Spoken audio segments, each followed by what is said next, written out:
운동 기능이 점차 떨어져서 발 자체가 약화되게 됩니다. 발이 정상 발보다 뻣뻣해지고 근력도 약화되면서 발을 또 더 못 쓰게 되고 자꾸 악순환이 될 수 있습니다.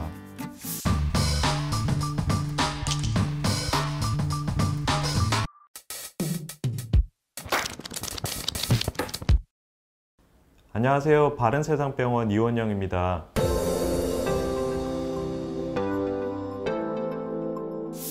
오늘은 족부 질환의 예방 및 관리법에 대해서 알아보는 시간을 가지겠습니다. 발에 이상이 생기면 전체적인 몸의 균형이 무너질 수 있습니다. 정상 보행을 할 때 발 뒤꿈치부터 앞꿈치로 옮겨가는 동안 발의 중간에서는 자연스럽게 신발과 발이 구부러지는 운동이 일어납니다. 하지만 발에 문제가 발생하면 부자연스러운 보행이 지속되고 이로 인해 허리나 무릎에 더 많은 무리를 주게 됩니다. 장기간 이런 상태가 지속되면 무릎이나 고관절에 관절염이 발생할 수 있고 척추 협착이나 디스크와 같은 질환이 동반될 수 있습니다.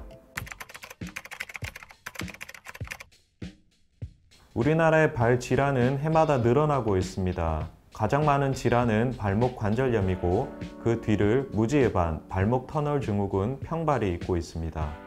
최근에는 족저 근막염, 아킬레스 건염, 지간신경종과 같은 질환의 빈도가 늘어나고 있습니다.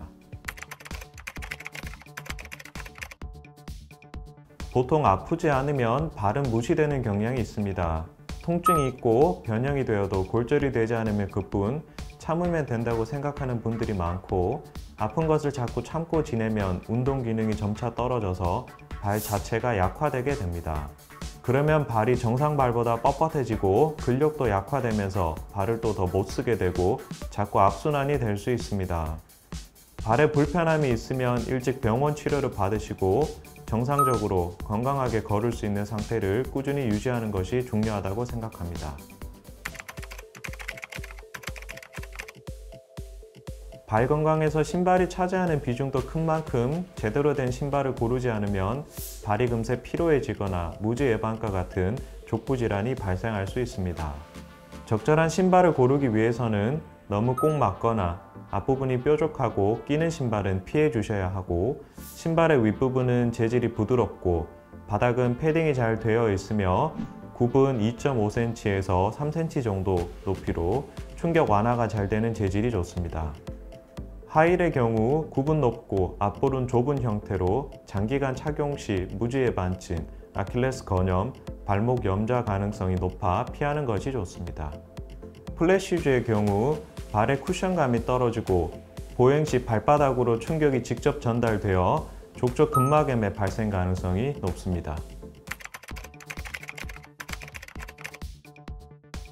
무리하게 걷거나 운동하는 것도 발에 무리를 줄 수 있습니다.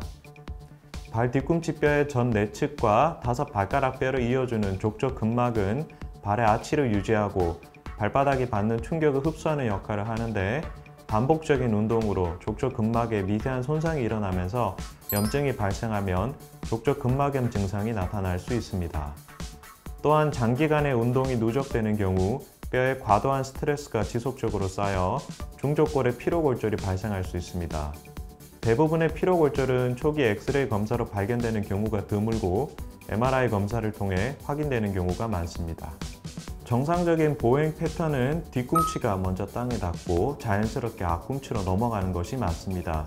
하지만 걸음걸이는 어릴 때부터 습관화된 부분으로 강제적으로 교정하는 것이 오히려 발 건강에 악영향을 줄 수도 있습니다. 극단적으로 앞꿈치로 걷는 분들 혹은 뛰는 분들의 경우 아킬레스 힘줄이 짧은 경우가 있으며 이 경우는 아킬레스 스트레칭을 통해서 증상을 회복시키는 데 도움이 될 수 있습니다. 네, 치료가 필요할 수 있습니다. 발목을 자주 접지르는 분들을 발목 만성 불안정성으로 부르는데 발목 바깥쪽에 위치한 인대 문제로 발목이 쉽게 꺾이게 됩니다. 이런 상태가 지속되면 발목의 통증, 붓기가 발생하고 불안한 느낌으로 인해 활동량이 많이 줄어들 수 있습니다. 또한 오랜 기간 불안정성이 방치된 경우 발목 연골 손상이 발생할 수 있고 관절염으로 진행할 수도 있습니다. 불안정성이 있는 분들은 가벼운 발목 밴드 착용화, 운동 재활을 시도해 볼 수 있으며 인대가 많이 약한 경우는 충격파 치료 혹은 인대 강화 조사 치료를 같이 병행해 볼 수 있습니다. 이러한 보존적인 치료 이후에도 증상이 호전되지 않고 증상이 악화되는 경우는 불가피하게 수술이 필요한 분들이 있습니다. 평발이 있는 분들은 치료나 교정이 필요한 경우가 많습니다. 평발 자체로 인해 장시간의 보행 및 운동 이후 근육 피로, 통증이 발생할 수 있으며 무지해반, 아킬레스 건염, 족저 근막염 및 후경골 건염 등의 동반 빈도가 높습니다. 아킬레스 힘줄에 단축이 동반되어 있는 경우 아킬레스 스트레칭을 하고 아치 지지대 깔창을 신발내에 착용하여 무너진 아치를 지지하는 것이 증상 회복에 도움이 될 수 있습니다. 전체적인 하지 근육이 약해지면 쥐가 자주 날 수 있습니다. 만약 쥐가 나는 것보다 전체적인 저림이 지속적인 경우는 당뇨에 의한 말초 신경 문제 혹은 허리의 영향일 수 있습니다. 대부분의 족부 질환은 발을 많이 사용하면서 발바닥에 있는 근막에 과부하가 걸리면서 발생하는 것으로 과부하를 일으키는 원인을 제거해야 합니다. 통증이 생기면 등산, 골프, 달리기, 오래 걷기와 같이 체중이 발에 많이 실리는 활동을 줄이는 것이 중요합니다. 실내 자전거 타기나 수영, 가벼운 평지 걷기 위주의 체중을 많이 부하하지 않는 운동 위주로 변경하는 것이 도움이 됩니다.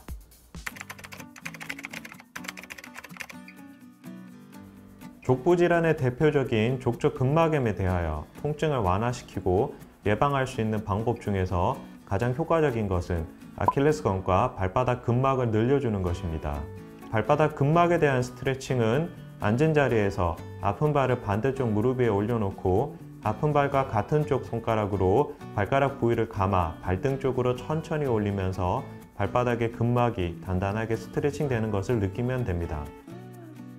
이때 반대쪽 손가락으로 단단하게 스트레칭된 족저 근막을 마사지해주면 더 효과를 볼 수 있습니다. 스트레칭 외에도 족욕 또한 발의 피로를 회복하는 데 도움이 될 수 있습니다. 하루 활동이 끝난 이후 따뜻한 물에 발을 담그고 족욕을 하는 것이 하루 동안 쌓인 발의 피로감을 풀어주고 염증을 해소하는 데 도움이 될 수 있습니다. 아킬레스 힘줄에 대한 스트레칭은 벽에서 30cm 정도 떨어져 벽을 바라보고 선체로 시행합니다. 통증이 있는 쪽의 다리를 최대한 뒤쪽으로 뺀 상태에서 발바닥 전체로 바닥을 디디고 벽을 양손바닥으로 밀어서 종아리 아킬레스 힘줄이 단단하게 스트레칭 되는 것을 느끼면 됩니다. 이때 주의할 점은 통증이 있는 쪽 다리의 무릎은 최대한 펴져 있어야 하고 통증이 있는 쪽 다리 뒤꿈치가 들려서는 안 됩니다. 발이나 발목 관절도 우리 몸을 구성하는 중요한 관절 중에 하나지만 평소 방치되기 십상입니다. 하루 활동이 끝난 이후 족욕이나 스트레칭을 통해 발의 피로감을 풀어주고 평소 건강한 상태를 유지하는 것이 발의 건강을 유지하는 데 도움이 될 수 있습니다.